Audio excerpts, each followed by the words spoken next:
This poor Indian man aspires to raise his stupid son to be a genius. To do so, he had to make his son memorize some scientific knowledge by rote. By the time he was old enough to go to school, D was always dumb in class. The teacher would tell him what he was doing. D would open his mouth and say, "Ma'am, I was looking at photosynthesis. I was wondering why we can't insert green pigment chlorophyll in humans and synthesize nutrients from CO2 and water. That way we can generate oxygen as a byproduct and save Earth." The teacher was so angry that he asked him to do math problems on the blackboard. D ended up writing a problem that even the teacher couldn't understand. The teacher was angry and went to the principal to complain. He had to be expelled.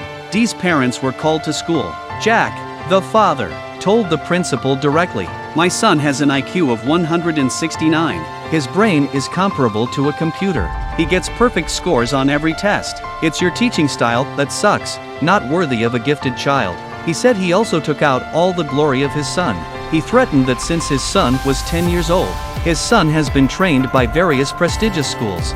Some even offered full scholarships. The principal was stunned. In order to prevent this gifted child from changing schools, the principal offered him a full scholarship and transportation expenses. Jack proudly took his son home with him.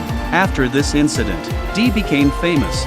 Everyone heard that there was a genius child from the slums. All the media came to report on it. This kid was not shy about being on camera. The reporter then asked him, "Why do you like science?" D said science can help us understand everything in the world. From atoms to the wireless universe, from black holes to white holes. The audience was dumbfounded. After the show aired, D became an instant star in the slums. Children asked him to take pictures with them. Vendors asked him to settle their accounts. Jack's heart felt proud, but no one knew. All this is Jack's packaging out. His reason for doing so began several years ago. Jack was an assistant to a doctor.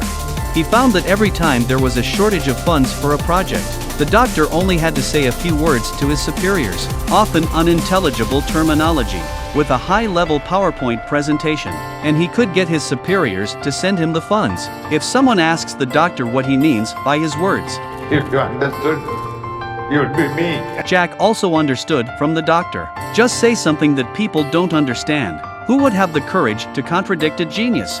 From there, he created the illusion that D was a child prodigy.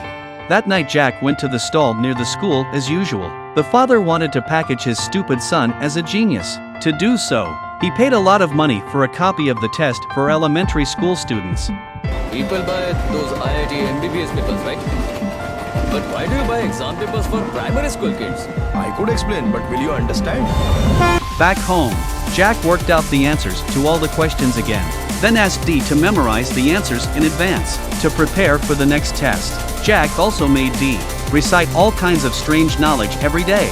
This is also the biggest secret between father and son. Even D's mother didn't know about it.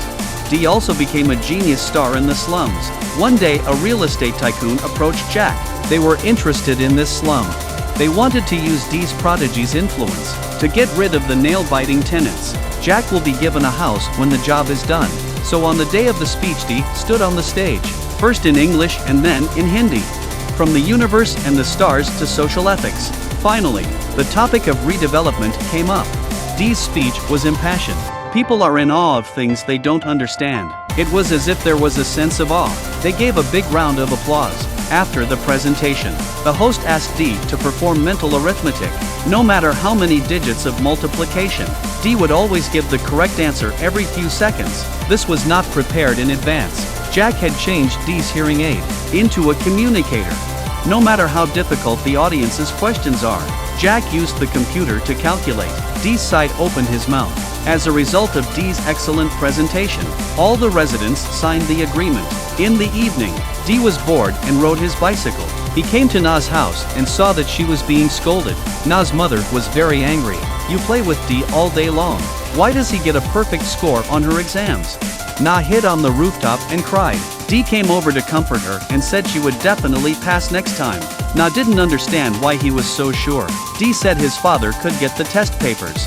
He had memorized them all in advance. The science knowledge. He didn't even know what it meant. Na's jaw dropped when she heard this. Even suspected that this genius was trying to comfort himself.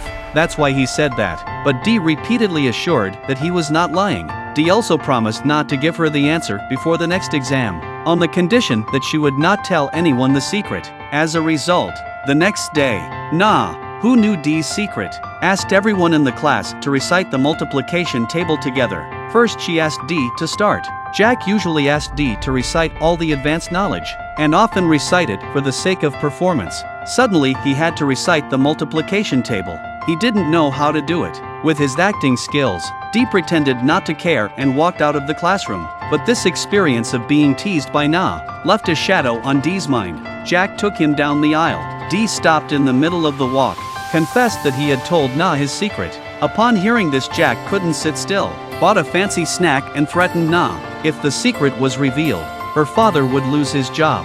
Let your whole family go to the northwest wind. When Na heard this, she was terrified. She swore that she would never tell anyone. Jack had just returned to work after he had lost his anger. He was scolded by the professor for no reason. He had put up with it for a long time. When he thought of himself 6 years ago, when he wanted to send Dee to English school, the professor didn't even write a recommendation letter. Jack was even more annoyed. He printed out a copy of the professor's research project. He secretly sent it to the professor's competitor. At night, the professor held a press conference. He said his balloon collection project of alien microorganisms, it's going very well. He had already gotten samples of alien microorganisms. The professor was talking enthusiastically. A staff member came on stage and said, "The Ministry of the Interior urgently stopped the press conference because the project was falsified. The professor has been suspended." After he was suspended, the professor happened to be invited by Dee's school to teach a class. The professor had heard that there was a little Einstein in India, so he met with Dee alone.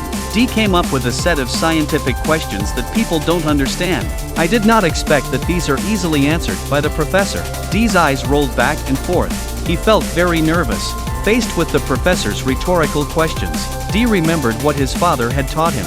He immediately cursed the doctor for being a fool. Looking at Dee's reaction, the doctor soon found out the problem.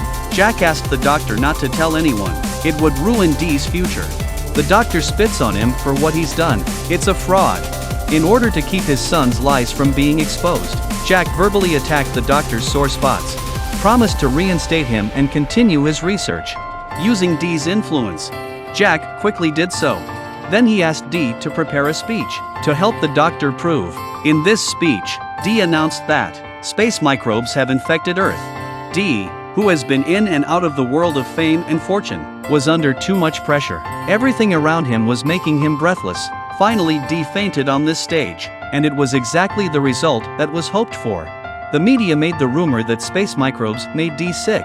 The government was under pressure. The government is pressured to disinfect the entire country. The doctor and Jack's plan was a resounding success. Dee's bubble was expected to continue to grow. But on that day, the unexpected happened again. When the doctor found out that he was fired from his job, Jack had sent the doctor's research materials to a competitor behind his back. So he sent a letter to the realtor, exposing the deception of Jack and his son. The real estate agent was furious. He was about to make a fortune with Dee's plan. And then this accident happened. If it turns out to be a fraud, then their project would be a fraud too. He threatened Jack to put on a good show no matter what. Jack came home at night with a pizza, trying to get Dee to memorize the lines. On the way, he ran into Na's father. Na, who suddenly got a perfect score, aroused her father's suspicion. After a few slaps, Na immediately told the truth. Angry Na's father immediately went to Jack to settle the score. But there is a real estate agent behind this Jack. Under threat, Na's father tried to keep his mouth shut. When Jack came home and found that Dee had collapsed on his back, wife saw the scene, called him a monster who killed the child, accusing him of doing this not for the child at all, but for himself. The situation had become unbearable, but Dee was so caught up in the drama that he couldn't stop himself, walking around the room all the time, carrying tomorrow's speech, looking at the kid who was going crazy. Jack also began to reflect on his mistakes. In the last speech, Dee's headphones only came through with one sentence. It was his dad who told him to be brave and express himself. Dee told the audience the truth, but the audience did not believe the truth from his mouth. Instead, they interpreted him as an act of humility. He should have been scorned and abused. Instead, he walked away unscathed. The elaborate deception was finally over. Looking at his son on stage, Dad feels like he's been reborn.